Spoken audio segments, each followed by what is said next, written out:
Imagine inheriting a family treasure, only to return and find it stolen by your neighbors, built into their dream mansion.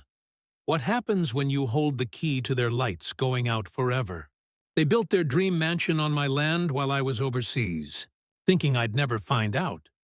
But when the HOA refused to remove it, I discovered I owned something they desperately needed: their electricity rights. What would you do if you had the power to plunge your enemies into darkness? The letter from my grandfather's lawyer arrived on a rainy Tuesday. I tore open the envelope while standing in my tiny apartment kitchen, coffee dripping onto the counter.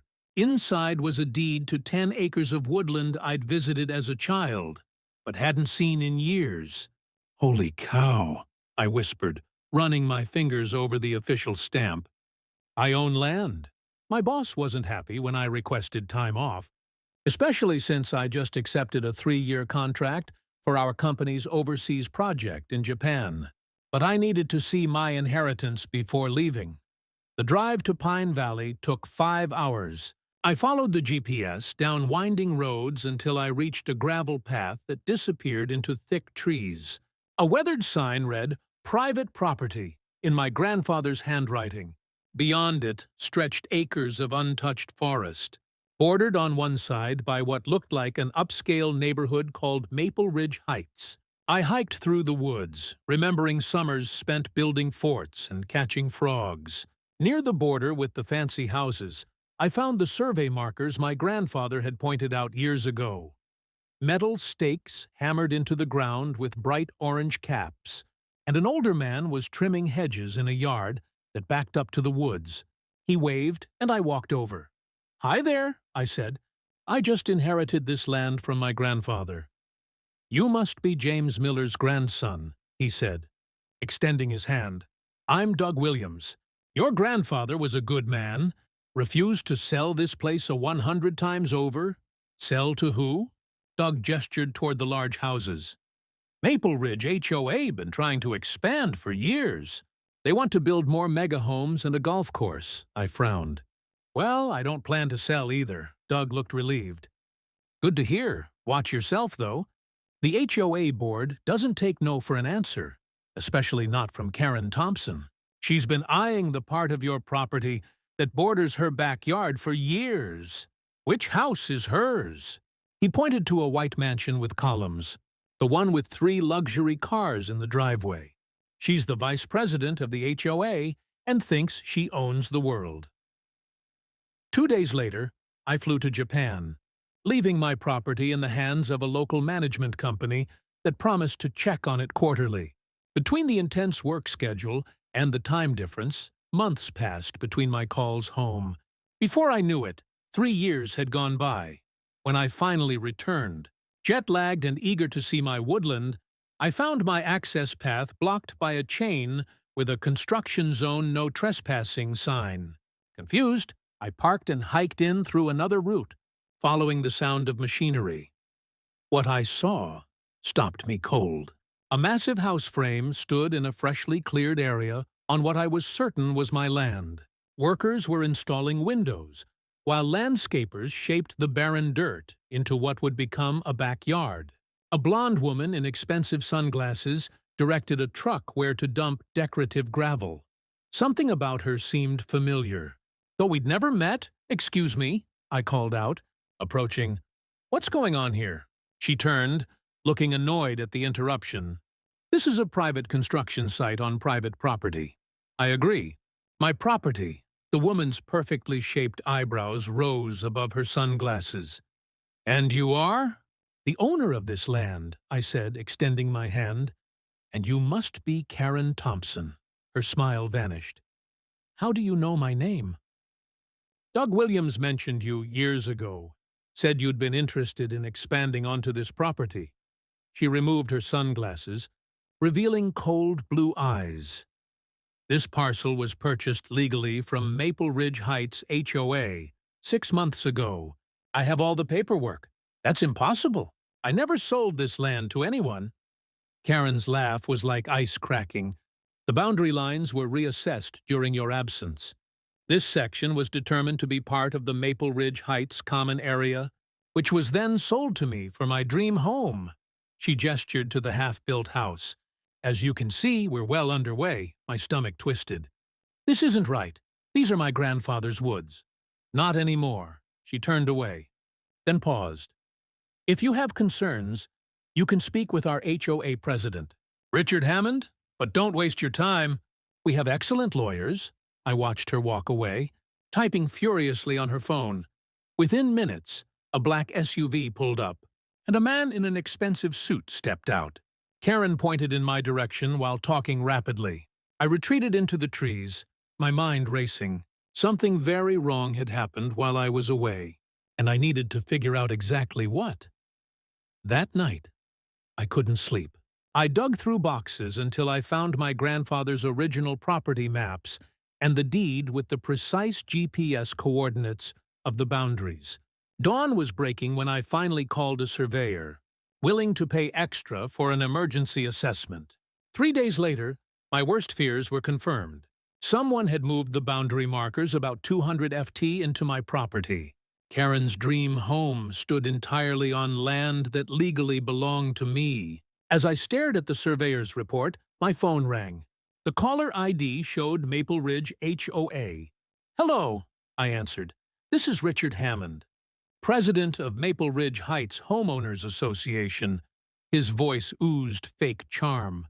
"I understand you're claiming ownership of the land where Mrs. Thompson's new residence is being constructed. I'm not claiming anything. I have proof. It's mine. Perhaps we should meet to discuss this unfortunate misunderstanding." "Fine," I agreed. "Tomorrow at noon, my cabin." As I hung up, a text message appeared from an unknown number. "Back off, or things will get unpleasant. KT." I looked out my window toward the construction site, where lights now blazed despite the late hour. Workers were suddenly operating on an overnight schedule, the noise of their equipment echoing through the trees. This wasn't just about land anymore. This was war. At precisely noon, a convoy of 3 luxury vehicles crunched up my gravel driveway. Richard Hammond emerged first, tall, silver-haired, wearing a golf shirt with the Maple Ridge logo. Karen Thompson followed in stiletto heels that sank into the soft ground, making her wobble. A younger man in a suit carrying a leather briefcase completed their power trio. "Mr. Hammond," I said, not offering my hand. "Come in." My grandfather's cabin was small but solid. I'd spent the morning clearing away dust and setting up the dining table with the property documents, surveys, and deed. A pitcher of iced tea sat untouched as the 3 visitors surveyed my humble home with poorly disguised disgust. "This is Marcus Delgado, our attorney," Richard said. The lawyer nodded curtly. I got straight to the point. "You've built on my land without permission," Richard smiled. "Showing expensive veneers, that's not accurate. The HOA commissioned a property assessment last year that showed this parcel had been incorrectly surveyed decades ago. The corrected boundary places Mrs. Thompson's home squarely within Maple Ridge Heights." "Interesting," I said, sliding across my grandfather's original survey and the new one I'd commissioned. "Because according to both of these, you're wrong," Karen sniffed. "Anyone can hire a surveyor to say whatever they want." "Including you," I replied. "The difference is I have the original deed with GPS coordinates that match my survey exactly." The lawyer, who had been flipping through my documentation, whispered something to Richard, whose smile faltered slightly. "Perhaps there's been a misunderstanding," Richard said. "These things happen with old properties. I'm sure we can come to an arrangement that satisfies everyone. I want construction stopped immediately, and the partial structure removed from my land." Karen's face flushed red. "Absolutely not. We've already invested over $300,000 in a house on stolen property," I replied calmly. "How dare you?" she snapped. "Do you have any idea who we are in this community? People who take what isn't theirs." Apparently, the lawyer cleared his throat. "Mr. Hammond, Mrs. Thompson, perhaps we should discuss this privately before continuing." While they huddled by the window, I noticed Karen's husband pull up in yet another luxury car. He stayed outside, pacing and smoking. Richard approached again, his tone gentler. Look, clearly there's been a mix-up. What if we compensate you for where the house stands? We could offer well above market value. I'm not interested in selling. Everyone has a price, Karen interjected. My grandfather turned down developers for 40 years. I plan to honor his wishes. Richard's friendly mask slipped. This could become very unpleasant for you. Legal battles are expensive and time-consuming. So is rebuilding when you've put a house in the wrong place, I countered. The meeting ended in a stalemate. As they left, Karen's husband, Michael, approached me directly. He was shorter than I expected, with a permanent scowl. "You're making a big mistake," he growled. We run this town that night. The construction noise was deafening. Floodlights blazed until dawn, positioned to shine directly at my cabin. When the machinery finally stopped, leaf blowers started immediately, followed by the beeping of delivery trucks backing up. I called the police about the noise violation, but the officer who responded seemed uncomfortable. "Sorry, but Maple Ridge Heights has a special exemption for construction projects. There's nothing I can do." Later that day, I visited the county records office. The clerk, an older woman named Doris, remembered my grandfather fondly. "Those Maple Ridge folks have been trying to expand for years," she confided. "Always finding loopholes and bending rules." I spent hours digging through faded maps and property records. Something wasn't adding up about the HOA's claim. Their corrected survey had appeared out of nowhere, conducted by a company I couldn't find any information about. When I asked Doris about it, she frowned. "That doesn't sound right. Any legitimate survey would be filed here. Can you check who requested boundary changes for my property?" She typed on her computer, then looked troubled. "According to this, your grandfather requested the change himself last year." "That's impossible. He died 4 years ago." Doris's eyes widened. "Someone falsified documents." On my way home, I drove past Karen's construction site.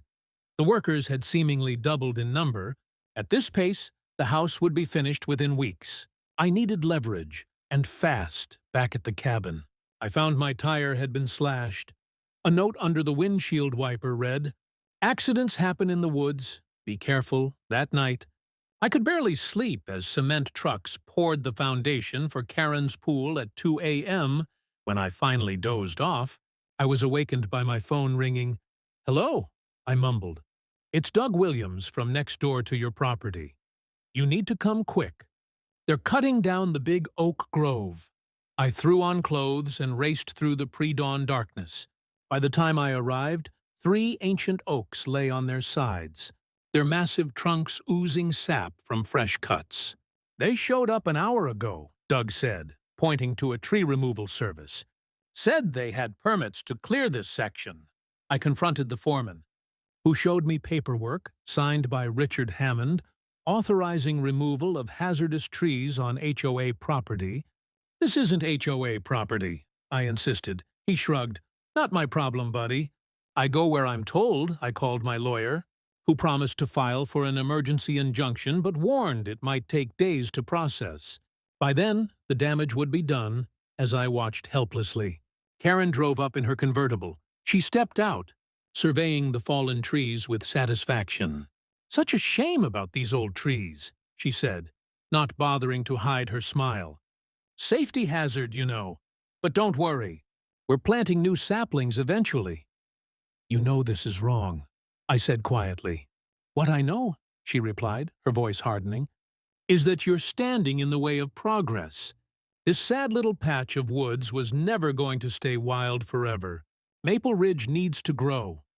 Not on my land. We'll see about that." She checked her diamond-studded watch. "The county commissioners' meeting is this afternoon. Did you know the zoning board is voting on some interesting changes? You might want to attend." As she drove away, I realized I was facing not just Karen and Richard, but potentially an entire system they'd spent years influencing. I called Doug. "I need to know everything about Maple Ridge HOA. Who they know, who they pay, everything." "You're fighting an uphill battle," he warned. "They've got half the town in their pocket." "Then I need to find something they want more than my land." I paused, watching another ancient oak crash to the ground. "Something they can't live without." My fingers trembled as I unfolded the yellow document hidden in my grandfather's old lockbox. The county clerk had mentioned something odd about our family records, but I never expected this bombshell. My grandfather hadn't just owned the land, he had sold specific electrical easement rights to Maple Ridge Heights decades ago. "This can't be right," I whispered, rushing back to the county records office. Mrs. Patel, the records keeper for 27 years, adjusted her glasses. "Your grandfather was quite clever. He sold those rights to the power company, but added a clause that they couldn't be transferred without first offering them to his heirs." "And what happened to those rights now?" I asked, heart racing. "Sun Bell Power restructured in 2005. Those kinds of specialized local easements don't fit their new business model. They've been sitting in limbo, available for purchase." I spent 3 sleepless nights calculating risks. My retirement fund, savings, even my emergency cash. Everything would be needed. Was it worth it? As Karen's construction crews cut down another row of 100-year-old oak trees on my property line at 60 Rie, I made my decision. The utility company representative looked shocked when I walked in. Nobody's shown interest in these particular rights for years. 6 hours, and every penny of my savings later. I owned the electrical easement rights to Maple Ridge Heights. That same evening, a cream-colored envelope arrived in my mailbox. Inside was an invitation to Karen's housewarming party with a handwritten note. "Come see what progress looks like. Maybe you'll learn something." My lawyer advised against attending. "Don't engage until we're ready to move." But I needed to see exactly what they built and how far onto my land it extended. Saturday evening arrived with perfect weather. Karen's new mansion blazed with light. Visible from half a mile away, cars lined the private road, including Richard Hammond's Bentley and Marcus Delgado's Tesla. I wore my only decent suit and walked in, carrying an expensive bottle of champagne. Nobody recognized me at first. Karen's home was exactly what you'd expect. Everything oversized and overpriced. Marble countertops thick as books. Chandeliers that probably cost more than my car. Floor-to-ceiling windows facing the woods. My woods. "There he is," Karen's voice cut through the party chatter. Our stubborn neighbor finally joins civilization. Guests turned, cocktails in hand, curious about the conflict they'd heard whispers of. "Beautiful home," I said, meaning it. "Especially the back patio that extends 30 ft onto my property." A few guests shifted uncomfortably. Karen's smile tightened. "Let me show you the view everyone's talking about." She steered me toward the back, where massive glass doors opened to an elaborate patio, fire pits, an outdoor kitchen, and a pool stretched toward the tree line. "The previous survey was outdated," she announced loudly for nearby guests. "The HOA resolved some old boundary issues.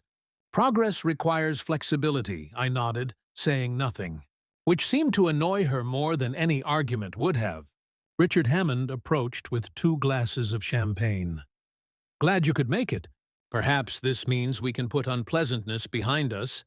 Actually, I've made an interesting investment recently." "Oh?" His tone was dismissive, already looking past me to more important guests. "I now own the electrical easement rights to Maple Ridge Heights." His champagne glass froze halfway to his lips. "That's a ridiculous claim." "Check the county records," I replied calmly. "And while you're at it, review the accurate property lines again, the ones from my new survey." A small circle of guests had formed around us, sensing conflict. "You can't just buy utility rights," Karen interjected, her voice rising. "That's not how things work." "It's exactly how they work when my grandfather included a right of first refusal clause that your lawyers missed." Richard pulled Karen aside, whispering urgently, her face flushed with anger. When they returned, Karen's husband Michael joined them, his hand gripping Karen's elbow tightly. "Whatever scheme you're planning won't work," Karen hissed, keeping her voice down for the guests. "We run this community. The board votes how we tell them to vote. Did you tell them you built your house on stolen land?" I asked, still calm. Michael stepped forward. "You should leave." "I agree." I placed my untouched champagne on a nearby table. "I have a meeting with the power company tomorrow morning. Apparently, there are some urgent maintenance issues that need addressing in this area." As I walked toward the door, I heard Karen's forced laugh. Some people can't accept progress. But I also noticed several guests watching me with curious expressions, including Eleanor Winters, who had lived in Maple Ridge Heights longer than anyone. Our eyes met briefly, and she gave me a small, almost imperceptible nod. Outside, the night air felt clean after the stuffiness of Karen's mansion. Lights blazed from every window, illuminating the garden paths and security features. So much electricity, I thought. So many things that needed power to function. My phone buzzed with a text from my lawyer. "Documents finalized. We're ready when you are." I took one last look at the house built on my land and smiled for the first time in weeks. 7 courier trucks pulled up outside the Maple Ridge Heights HOA office at exactly 9:00 by Monday. Each driver carried sealed legal documents to different recipients. One set for Karen and Michael, one for Richard Hammond, one for each HOA board member, one for their lawyer, Marcus Delgado, and one for the HOA office itself. I watched from my car across the street as the HOA secretary signed for the package, her eyebrows rising as she read the first page. My phone rang immediately. It was my lawyer. "Delivery's complete. Are you sure about this? 30 days is aggressive." "They built that house in 4 months," I replied. "They can remove it in 1. The formal notice was simple. They had 30 days to remove all structures from my property and restore the land to its natural state, or I would exercise my easement rights to perform necessary electrical maintenance, which would require disconnecting power to specific sections of Maple Ridge Heights indefinitely. My phone buzzed non-stop for the next hour. Calls from numbers I didn't recognize, angry text messages, even an email from Marcus Delgado marked "Urgent Settlement Offer." I ignored them all. At 2:17 p.m., Richard Hammond himself appeared at my door. His Bentley parked hastily on my gravel driveway. "This is completely unnecessary," he said, waving my notice. "We can work this out like reasonable people." "I tried reasonable 3 months ago when I showed you the property lines," I replied, not inviting him in. "You chose to continue building. The HOA has called an emergency meeting tonight. You should be there. I'll bring my lawyer." The Maple Ridge Heights Community Center buzzed with more people than I had ever seen there.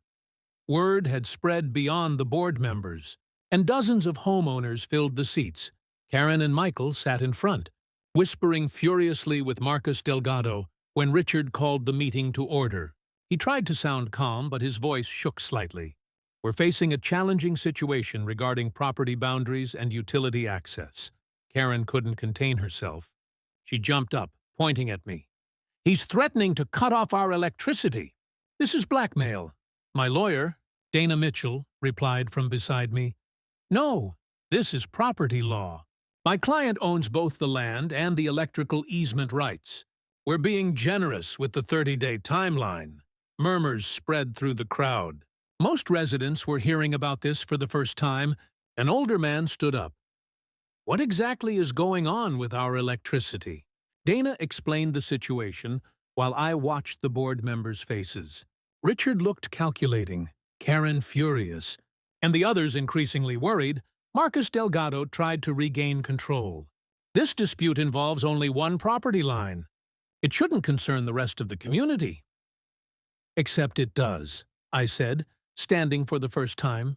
"Because your HOA president and vice president deliberately moved boundary markers on my property while I was overseas. They sold land that wasn't theirs to sell, and now they're hoping you'll all pressure me into letting them keep it." The room erupted. Eleanor Winters, who I'd noticed at Karen's party, approached the microphone. "I've lived here 20 years. Are you saying our HOA falsified property lines?" Richard quickly pulled Marcus and Karen into a corner. Their heated whispers carried across the room. Karen's face turned scarlet as Marcus appeared to deliver bad news. After the impromptu huddle, Richard approached me with a strained smile. "Perhaps we could discuss this privately." The meeting was adjourned with promises of updates. Outside, Richard cornered me in the parking lot. "Let's be reasonable," he said, his friendly tone at odds with his tense expression. "What do you really want?" "My land restored to its original condition," I replied firmly. "That would bankrupt Karen," he argued. "That house cost over $700,000. Then perhaps she shouldn't have built on land that wasn't hers." Day by day, their tactics evolved. First came offers, a different parcel of land in exchange, cash settlements, even membership in their exclusive community. When those failed, threats followed. Marcus sent letters outlining years of potential litigation. Michael approached my boss at the local engineering firm, suggesting my personal problems might affect my work performance. By day 14, neighbors I'd never met began appearing at my cabin. Some pleaded about property values and community harmony. Others weren't so nice. "You have no idea who you're messing with," said one man who arrived in a sports car, claiming to be Karen's cousin. "People who cross the Thompsons tend to regret it." I installed security cameras the next day. On day 17, Eleanor Winters brought me a homemade pie and an interesting story. "I've lived here since before Richard and Karen," she said, sitting on my porch. "This isn't the first time they've pulled something like this. The Jacobsons lost part of their backyard 5 years ago. Suddenly, it was common area. The Millers were forced to tear down their gazebo last year because it violated guidelines that were added after they built it. Why doesn't anyone stop them?" I asked. "Fear," she said simply. "And the fact that Richard's brother-in-law is a judge in the county court. But no one's ever challenged them quite like you're doing." On day 22, I received a call from my surveyor, sounding uncomfortable. "Someone from Maple Ridge Heights contacted me," he said. "Offered to pay triple my fee if I would reconsider my findings on your property line." "Michael Thompson?" He didn't give his name, but it was a man. Said there might be future opportunities if I helped resolve this situation. I thanked him for his honesty and added another piece to my growing file. Day 28 arrived with a certified letter from Marcus Delgado, offering my full asking price for the disputed acre, 10 times what it was worth. "This is their last attempt," Dana advised. "They don't believe you'll actually cut the power." That evening, a local news van parked outside my cabin. A reporter approached, microphone in hand. "We're doing a story on property disputes in developing areas," she explained. "Richard Hammond suggested we talk to you about a misunderstanding." I smiled. "I'd be happy to show you the original property markers, the new survey, and the documents showing how they moved the line while I was overseas." Her eyes widened. "That wasn't the angle Mr. Hammond described." I'm sure it wasn't. On day 29, Richard himself appeared at my door again, this time without the Bentley or the confident smile. "You've made your point," he said wearily. "What will it take to end this?" Exactly what my notice said. Remove the structures from my land. Be realistic. We can't tear down a house in one day. "You've had 29 days to start," I replied. "I haven't seen a single moving truck." He ran a hand through his hair, suddenly looking older. "Listen, we've contacted the utility company. They say they can't cut power based on your request. You need maintenance permits. Work orders. This bluff won't work." I handed him a folder. Inside were copies of all the paperwork, approved permits for electrical maintenance, scheduled work orders, and the signed authorization from the county inspector. 9 to tomorrow morning, I said. "Unless I see bulldozers on that property at dawn." He took the folder, hands shaking slightly. "You would really do this? Affect innocent families?" "Only 5 houses are in that grid section," I replied. Yours, Karen's, and 3 others. I made sure of that. The rest of the community won't be touched. As he walked back to his car, I noticed a group of residents gathered at the edge of my property. Watching, Karen wasn't among them, but Eleanor Winters was. Along with several others I recognized from the community meeting, my phone buzzed with a text from Dana. They're calling an emergency board vote tonight. Sources say they're split on what to do. I watched the sun setting behind the trees that remained on my property. Tomorrow would bring either bulldozers or darkness. They had to choose. My phone buzzed at exactly 9 HOA. Are you sure about this? Asked Julio, my contact at the power company. They had 30 days, I replied, looking at the calendar where I'd crossed off each passing day. They chose this. All right then. Maintenance crew is starting now. I stood on my porch, watching the distant houses of Maple Ridge Heights. For a moment, nothing happened. Then, one by one, lights flickered and died across the northeast section. 5 houses went dark. Karen's dream mansion, built on my stolen land, and 4 others, including Richard's sprawling colonial. My phone exploded with texts within minutes. First from Richard. This is unacceptable. Then from their lawyer. Cease this action immediately or face legal consequences. I didn't answer any of them. By 10:30 a.m., 3 news vans had parked at the Maple Ridge entrance. A reporter named Tanya Winters tried approaching Karen's house, but security guards turned her away. She found her way to my cabin instead. Are you the property owner who's in a dispute with Maple Ridge HOA? She asked, microphone extended. I am, I replied calmly. Would you like to see the original property markers and the new survey confirming they built on my land? The camera rolled as I showed her grandfather's deed, the surveys and the easement rights documentation.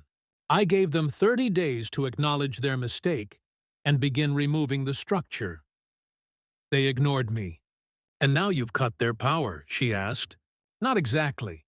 As the easement rights owner, I've authorized necessary maintenance that requires temporary service interruption. How long that maintenance takes depends entirely on when the HOA decides to respect property boundaries. By noon, Richard's wife was pounding on my door, her perfectly highlighted hair now frizzed from stress and summer heat. This is cruel, she screamed. Our refrigerator is filled with food for the charity gala. Everything is spoiling. I remained calm. I understand that's frustrating. There are several hotels nearby with generator backup, or perhaps the unaffected Maple Ridge residents might help store your perishables. You don't understand who you're dealing with, she hissed. Richard has connections with the mayor, with judges, and I have the law on my side, I replied.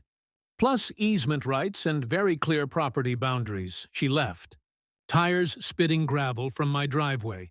By 2 p.m., Karen herself appeared, accompanied by 2 men I'd never seen before. One wore an expensive suit despite the heat. The other looked like private security.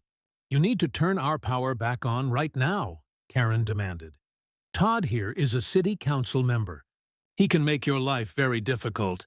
The man in the suit nodded. This dispute can be resolved without such extreme measures. I agree completely, I said. That's why I gave you 30 days to start removing the house from my property. You chose to ignore that reasonable time frame. We can't just tear down a house, Karen shouted. Yet you could build one on land that wasn't yours, I noted. Interesting where you draw the line. The security-looking man stepped forward. Maybe we should discuss this privately. There's nothing to discuss that can't be said in front of the news cameras at the end of my driveway, I replied, gesturing to where 2 more news vans had joined the first. They left without further threats. As evening approached, my lawyer called. They filed an emergency injunction to restore power. Judge Whitaker denied it after seeing our documentation. They're getting desperate. Shadows lengthened as I sat on my porch swing, watching lightning bugs rise from the grass. In the distance, Karen's dark mansion loomed against the sunset sky. For the first time in months, I heard nothing but crickets and distant frogs. No construction noise, No gardening equipment? No blasting music from pool parties? Social media exploded as news spread. Residents from other sections of Maple Ridge began posting angry comments about their HOA leadership.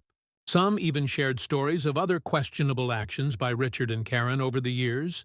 Approved renovations mysteriously denied, selective enforcement of rules, special exceptions for board members just after midnight. Security lights powered by emergency generators illuminated Karen's driveway as 3 cars pulled up. Through my binoculars, I watched Richard, Karen, and several board members having a heated argument outside. By dawn, my email inbox contained a message from Richard. Emergency Board Meeting 7A. To discuss resolution. Your presence requested. I forwarded it to my lawyer, who arrived at my cabin by 6:30 with fresh coffee and a determined smile, ready to negotiate from a position of strength. Absolutely, I replied, but I'm not backing down on the main point. At 7 a.m. sharp, we drove to the Maple Ridge Community Center. The parking lot was packed, not just with board members' vehicles, but with dozens of residents who'd somehow learned about the meeting. Inside, the room hummed with tension. Richard sat at the head table, looking like he hadn't slept. Karen was nowhere to be seen. An older woman with silver hair and piercing eyes stood up from the audience as we entered. I'm Eleanor Winters, she announced. I've lived in Maple Ridge for 20 years, and I had no idea what they've done to your property. None of us did. Murmurs of agreement spread through the crowd. Richard cleared his throat and glanced at the other board members before looking at me with defeat in his eyes. We're prepared to discuss terms. But were they truly ready to give up their dream house, or was this just another delay tactic? And where was Karen? The real battle was just beginning. We expect the power to be restored immediately as a show of good faith, demanded Marcus Delgado, the HOA lawyer, his voice echoing in the packed community center. I exchanged glances with my attorney, who gave a slight shake of her head. The power stays off until we have a signed agreement, I stated firmly. I've learned not to trust verbal promises from this board, the crowd murmured. Many residents had brought battery-powered fans to combat the stuffy heat in the powerless building. Eleanor Winters stood up again. Where's Karen? She should be part of this discussion. Richard shifted uncomfortably. Karen is handling some personal matters. You mean she's packing her things? Called out a resident from the back. My cousin works for the moving company she hired this morning. The room erupted in chaos. My lawyer raised her hand for silence. Here are our terms, she announced, sliding documents across the table. First, the house on my client's property will be removed within 60 days. Second, the HOA will cover all costs of removal. Third, the property line will be restored and permanently marked. Fourth, compensation for the trees removed and the harassment my client endured. Richard scanned the papers, his face growing pale. This would bankrupt the HOA reserve fund. Perhaps you should have considered that before stealing land, replied a woman seated near Eleanor. To my surprise, it was Richard's wife who spoke next. We should accept these terms, she said quietly. This has gone far enough. Marcus Delgado huddled with the board members. Whispering urgently, Richard kept shaking his head. Eleanor approached the main table. I'd like to propose an alternative solution, she said. One that might work better for everyone. All eyes turned to her. The HOA buys the house from Karen at cost, she explained. We then carefully dismantle it, not demolish it, and repurpose the materials for the community center expansion we've been planning. The costs come partially from our reserve fund and partially from a special assessment on board members who approved this illegal construction. Richard started to protest, but Eleanor continued, Karen gets most of her investment back. The homeowner gets his land restored, the community gets building materials we desperately need, and those responsible face consequences without bankrupting our entire neighborhood. My lawyer leaned close to me. It's actually not a bad solution. What do you think? I considered it carefully. I could agree to this with 3 conditions. First, I want this agreement signed today, and the dismantling to begin immediately. Second, I want the property line restored with permanent markers that cannot be moved. And third, I want a public apology. The negotiations lasted for hours. Outside, news crews waited for the outcome. My phone buzzed with a text from Julio at the power company. Pressures mounting from city officials to restore service. How much longer? Not much, I texted back. Hold firm, finally, around 2 p.m. We had a signed agreement.